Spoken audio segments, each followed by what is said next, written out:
శ్రీ రేణుకా ఎల్లమ్మ తల్లి జ్యోతిష్యాలయం. ముఖం చూసి జ్యోతిష్యం చెప్పబడును. మీ పేరు బలము, మీ భవిష్యత్తులో జరిగేది జరగబోయేది చెప్పబడును. మీ కుటుంబ సమస్యలు, చదువు, ఉద్యోగం, మనశ్శాంతి, ఆరోగ్యం మరియు సకల సమస్యలకు పరిష్కారం చూపబడును. భయము, అనారోగ్య సమస్యలు, అనుమానము, చెడు పూజలకు కూడా పరిష్కారం చూపబడును. ఎటువంటి వ్యాధులకైనా మూలికా వైద్యం చేయబడును. గురూజీ లక్ష్మణ్ రాజు గారు. Cell number 8639883141. ఓం శ్రీ మాత్రే నమః. ఛానల్లోకి స్వాగతం అండి. మిథున రాశి వారి గురించి నమ్మలేని నిజాలు తెలుసుకుంటే ఆశ్చర్యపోతారు. ముఖ్యంగా ఈ విషయాల్లో జాగ్రత్త వహించకపోతే వీరి జీవితంలో ఘోరమైన కష్టాలు తప్పవు. అయితే ఈ రాశి వారి మనస్తత్వం ఏ విధంగా ఉంటుంది? వీరు ఏ రంగంలో బాగా రాణిస్తారు? జీవితంలో ఎలాంటి పరిస్థితులను ఎదుర్కొంటారు? అసలు ఈ రాశి వారి గురించి నమ్మలేని నిజాలేమిటి?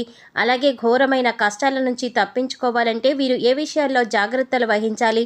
ఇలాంటి అనేక అంశాలతో పాటుగా జీవితంలో మరిన్ని శుభ ఫలితాలు పొందాలంటే ఈ రాశివారు చేయవలసిన దేవతారాధన, అలాగే పాటించవలసిన పరిహారాల గురించి ఈ వీడియోలో మనం వివరంగా తెలుసుకుందాం. కానీ అంతకంటే ముందుగా మీరు కనుక మన ఛానల్ ఇప్పటి వరకు సబ్స్క్రైబ్ చేసుకోకపోతే సబ్స్క్రైబ్ చేసుకొని పక్కనే వచ్చిన బెల్ ఐకాన్ నొక్కి ఆల్ సెలెక్ట్ చేసుకుంటే మేము ఇలాంటి వీడియోస్ అప్లోడ్ చేయగానే ముందుగా మీకు నోటిఫికేషన్ వస్తుంది. అలాగే వీడియోని ఎక్కడా కూడా స్కిప్ చేయకుండా చివరి వరకు చూస్తేనే మేమేం చెప్తున్నామో మీకు పూర్తిగా అర్థమవుతుంది. ఇక వివరాల్లోకి వెళ్ళిపోతే, ఈ రాశివారు ఎక్కువ శాతం అదృష్టాన్ని కలిగి ఉంటారు. విలాసవంతమైన జీవితాన్ని గడపడానికి ఇష్టపడతారు. జీవితం ప్రారంభంలో కొన్ని ఇబ్బందులు ఎదురైనప్పటికీ కూడా వివాహం తర్వాత జీవితం బాగుంటుంది. వీరి జీవితంలో అనేక కష్టాలు వచ్చినా భయపడకుండా ధైర్యంగా తట్టుకొని నిలబడతారు. వీరికి ఆత్మవిశ్వాసం ఎక్కువగా ఉంటుంది. దయాగుణము, దానగుణము, క్షమాగుణము కలిగి ఉంటారు. తమకు నచ్చిన వారు అపరాధం చేసినప్పటికీ కూడా క్షమించే గుణాన్ని కలిగి ఉంటారు. కొన్ని విషయాల్లో వీరి యొక్క అభిప్రాయాలను మార్చడం ఎవరి వల్ల సాధ్యం కాదు. ఆనందంగా జీవితాన్ని గడపడానికి ఇష్టపడతారు. అందమైన కళాత్మకమైనటువంటి వస్తువులను సేకరించుటలో మంచి అభిరుచిని కలిగి ఉంటారు. దీనికోసం అధిక మొత్తంలో ధనాన్ని ఖర్చు చేస్తూ ఉంటారు. అంతేకాకుండా మంచి వస్త్రధారణ చేసుకోవడం అంటే వీరికి బాగా ఇష్టం. రుచికరమైన ఆహారాన్ని తినడానికి ఇష్టపడతారు. ముఖ్యంగా చేసే పనుల యందు అలసట చెందక ఓపికతో కష్టపడే పని చేసే మనస్తత్వాన్ని కలిగి ఉంటారు. వీరు సాధ్యమైనంత వరకు సహనాన్ని కోల్పోరు. అయితే కొన్ని సందర్భాలలో కోపం అనేది ఎక్కువగా రావడం వలన ఇబ్బందులు ఎదుర్కొంటారు. తమ విషయాల్లో ఇతరుల నిర్ణయాలను, అభిప్రాయాలకు విలువ ఇవ్వరు. తమ నిర్ణయాలు తామే స్వయంగా తీసుకుంటారు. అంతేకాకుండా కొన్ని సందర్భాలలో దృఢమైనటువంటి నిర్ణయాలు తీసుకుంటారు. వీరికి మొండితనం అధికంగా ఉంటుంది. ఈ రాశివారు ప్రేమకు లొంగిపోతారు. ముఖ్యంగా వీరికి ప్రేమ అనేది బలహీనత అని చెప్పవచ్చు. ఎందుకంటే ఎంతటి పనులనైనా సులభంగా చేయగల వీరు ప్రేమించిన వ్యక్తి చేతిలో మాత్రం కీలుబొమ్మగా మారుతారు. అయితే ఈ రాశివారు పొగడ్తలకు లొంగరు. తమకు అప్పచెప్పిన పనిని సవ్యంగా పూర్తి చేసి అందరి మెప్పును పొందుతారు. అలాగే ఇతరులచే పనిని చేయించగల నేర్పరితనాన్ని కూడా కలిగి ఉంటారు. ధన సంపాదన విషయంలో వీరు అదృష్టవంతులనే చెప్పుకోవచ్చు. విలాసవంతంగా డబ్బు ఖర్చు చేయడానికి చూస్తారు. వీరి చేతిలో డబ్బు కూడా అలాగే ఉంటుంది. అలాగే సాంఘిక కార్యక్రమాల్లో బాగా రాణిస్తారు. ఫోటోగ్రఫీ, చిత్రలేఖనం, ప్రసిద్ధ వ్యక్తుల ఫోటోలు సేకరించుట, నాణాలు సేకరించుట వంటి వాటిపైన వీరికి ఆసక్తి ఉంటుంది. సుగంధ ద్రవ్యాలు, సంగీత పరికరాలు సంబంధించిన వ్యాపారాల యందు బాగా రాణిస్తారు. వీరికి చక్కని ఆరోగ్యం ఉంటుంది. కానీ వీరు ఏదైనా పనుల యందు నిమగ్నమై ఆహారం తీసుకోకుండా ఉంటారు. నిద్ర పట్ల శ్రద్ధ చూపకపోవడం వల్ల కూడా కొన్ని సందర్భాలలో ఆరోగ్యం క్షీణించే అవకాశం ఉంటుంది. ఈ రాశివారు ఎక్కువగా ఊపిరితిత్తులు, శ్వాస సంబంధిత వ్యాధులతో ఇబ్బంది పడుతూ ఉంటారు. వీరికి అదృష్టాన్ని తెచ్చే రంగు తెలుపు. అదృష్ట సంఖ్య 6. అదృష్టవారం శుక్రవారం. వీరికి మధ్య వయసు నుండి జీవితం చాలా అద్భుతంగా ఉంటుంది. ముఖ్యంగా అత్యున్నత స్థాయికి చేరే పదవులు పొందే అవకాశం కూడా ఉంటుంది. మంచి సంపాదన, స్వగృహం నిర్మించుకోవడం కోసం వాహనాలు కొనుగోలు చేసేటటువంటి అవకాశం ఉంటుంది. స్థిరాస్తులను అభివృద్ధి చేస్తారు. వీరు పరువు, ప్రతిష్టలకు ఎక్కువగా ప్రాధాన్యత ఇస్తారు. అలాగే వీరికి వంశపారంపర్యంగా ఆస్తి కలిసి వస్తుంది. ఇతరుల మాటను అస్సలు లెక్క చేయరు. అలాగే కొన్ని సందర్భాలలో శ్రమ పడవలసిన సమయంలో శ్రమ పడకపోవడం వలన చిన్న ఇబ్బందులు కూడా ఎదుర్కొంటారు. వీరి యొక్క బంధువులు కానీ, స్నేహితులు కానీ వీరిని అదుపులో ఉంచలేరు. వీరు ఏ విషయంలోనైనా చాలా ఖచ్చితంగా వ్యవహరిస్తారు. వ్యాపార విస్తరణలో బంధువుల నుండి, జీవిత భాగస్వామి వైపు నుండి మంచి మద్దతు లభిస్తుంది. ఈ రాశిలో జన్మించిన పురుషుల గురించి చూసుకున్నట్లయితే వీరు దృఢ సంకల్పంతో కార్యాచరణ దీక్షను కలిగి ఉంటారు. ఉంటారు. వీరు ఏదైతే చెయ్యాలి అనుకుంటున్నారో ఆ విషయంలో ముందుంటారు.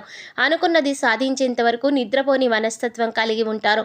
అందరినీ ప్రేమించే మనస్తత్వం కలిగి ఎక్కువగా సంగీతాన్ని ఆస్వాదిస్తారు. కళాత్మక రంగాల్లో బాగా రాణిస్తారు. కుటుంబం అంటే వీరికి చాలా ఇష్టం. ముఖ్యంగా తల్లి మాటను జవదాటరు. అలాగే జీవిత భాగస్వామిని కూడా అమితంగా ప్రేమిస్తారు. ఈ రాశిలో జన్మించిన స్త్రీలు రూపవతులు. ఏదైనా పనిని ప్రారంభిస్తే ఆ పనిని పూర్తయ్యేంత వరకు వదిలిపెట్టరు. తమ జీవిత భాగస్వామి నుంచి ప్రేమానురాగాలు కోరుకుంటారు. అలాగే వారి జీవిత భాగస్వామి పైన అత్యంత ప్రేమ కలిగి ఉంటారు.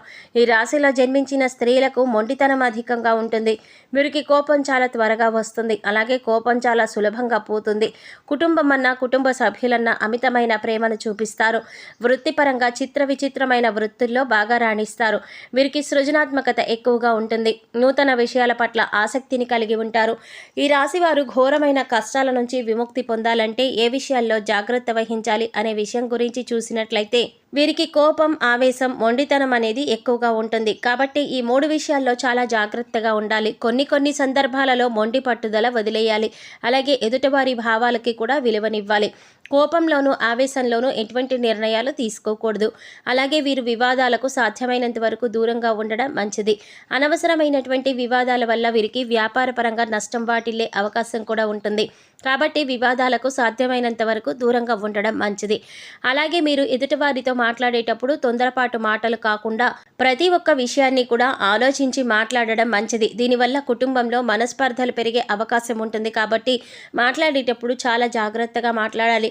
అలాగే వీరు ప్రేమకు లొంగిపోతారు కాబట్టి సులభంగా ఇతరుల చేతిలో మోసపోతారు కూడా. కాబట్టి ప్రేమ విషయంలోనూ ఎదుట వ్యక్తిని నమ్మే విషయంలోనూ చాలా జాగ్రత్తగా ఉండాలి.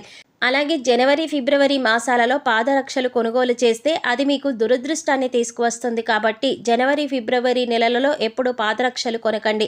ఈ రాశివారు మితిమీరిన లైంగిక చర్యలో పాల్గొనడం వల్ల ఆరోగ్యం దెబ్బతినే అవకాశం ఉంటుంది. కాబట్టి మీరు మితిమీరిన లైంగిక చర్యలకు పాల్పడకూడదు. ముఖ్యంగా వివాహేతర వ్యవహారాలకు మీరు దూరంగా ఉంటే మంచిది. మీరు ఎక్కువగా విలాసవంతమైన జీవితాన్ని గడపడానికి ఇష్టపడతారు.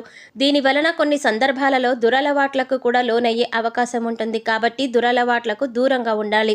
మీరు ప్రయాణం విషయంలో జాగ్రత్తలు తీసుకోవాలి. ముఖ్యంగా ఆర్థికంగా మీరు జాగ్రత్త తీసుకోవాలి. భవిష్యత్తు అవసరాల కొరకు ధనాన్ని పొదుపు చేయడానికి ప్రయత్నించాలి. లేదంటే భవిష్యత్తులో ఎక్కువగా రుణ బాధలకు గురయ్యే అవకాశం ఉంటుంది. కాబట్టి ఖర్చు విషయంలో తగిన జాగ్రత్తలు తీసుకోవాలి. అనవసరంగా ఇతరులకు హామీలు ఉండడం, మధ్యవర్తిత్వం వహించడం వంటి పనులు చేయకూడదు. దీనివల్ల వీరికి భారీగా ఆర్థిక నష్టం కలుగుతుంది. మిథున రాశి వారు జీవితంలో మరిన్ని శుభ ఫలితాలు పొందటం కోసం చేయవలసిన దేవతారాధన చూసినట్లయితే దక్షిణామూర్తిని పూజించాలి. ప్రతినిత్యం సూర్య నమస్కారాలు చేయాలి. అలాగే ఆదివారం రోజున సూర్య భగవానుడికి పరమాన్నాన్ని నైవేద్యంగా పెట్టాలి. గురువారం రోజున దత్తాత్రేయ స్వామి వారిని దర్శించుకోవాలి. దత్త చరిత్రను చదవటం ద్వారా జీవితంలో మరిన్ని శుభ ఫలితాలు పొందుతారు. ఈ రాశి వారు జీవితంలో ఆశించిన ఫలితాలను పొందటానికి పాటించవలసిన పరిహారాల గురించి చూసినట్లయితే సోమవారం రోజున నవగ్రహాలకు 27 ప్రదక్షిణలు చేసి 5 నువ్వుల నూనె దీపాలను వెలిగించాలి. గోమాతకు నానపెట్టిన కందులను ఆహారంగా తినిపించాలి. వీధి కుక్కలకు ఆహారాన్ని అందించాలి. లేనివారికి, పేదవారికి, బ్రాహ్మణులకి అన్నదానం వంటివి చేయాలి. ముఖ్యంగా వీరికి నీలం, ఆకుపచ్చ, గులాబీ రంగు అదృష్టాన్ని తెస్తాయి. కాబట్టి సాధ్యమైనంత వరకు ఈ రంగు వస్త్రాలను ధరించడానికి ప్రయత్నించండి. ముఖ్యంగా సామాజిక సేవా కార్యక్రమాలలో పాల్గొనాలి. చూశారు కదండి ఈ రాశి వారి గురించి నమ్మలేని నిజాలు ఏమిటి, అలాగే వీరి స్వభావం ఏ విధంగా ఉంటుంది, మీరు జీవితంలో ఎటువంటి పరిస్థితులను ఎదుర్కొంటారు, అలాగే ఘోరమైన కష్టాల నుంచి తప్పించుకోవడానికి వీరి జీవితంలో ఏ విషయాల్లో జాగ్రత్త వహించాలి అనే విషయాలతో పాటుగా జీవితంలో మరిన్ని శుభ ఫలితాలను పొందటానికి వీరు చేయవలసిన దేవతారాధన అలాగే పాటించవలసిన పరిహారాల గురించి ఈ వీడియోలో మనం వివరంగా తెలుసుకున్నాం కదా. ఈ వీడియో మీకు నచ్చినట్లయితే లైక్ చేసి మీ ఫ్రెండ్స్ అండ్ ఫ్యామిలీ మెంబర్స్లో మిథున రాశి వారు ఎవరైనా ఉంటే వారితో మర్చిపోకుండా ఈ వీడియోని షేర్ చేసుకోండి. అలాగే ఇప్పటి వరకు మన ఛానల్ కనుక సబ్స్క్రైబ్ చేసుకోకపోతే సబ్స్క్రైబ్ చేసుకొని పక్కనే వచ్చిన బెల్ ఐకాన్ నొక్కి ఆల్ సెలెక్ట్ చేసుకుంటే మేము ఇలాంటి వీడియోస్ అప్లోడ్ చేయగానే ముందుగా మీకు నోటిఫికేషన్ వస్తుంది. మరో చక్కటి వీడియోతో మళ్ళీ కలుద్దామండి. ఓం శ్రీమాత్రే నమః.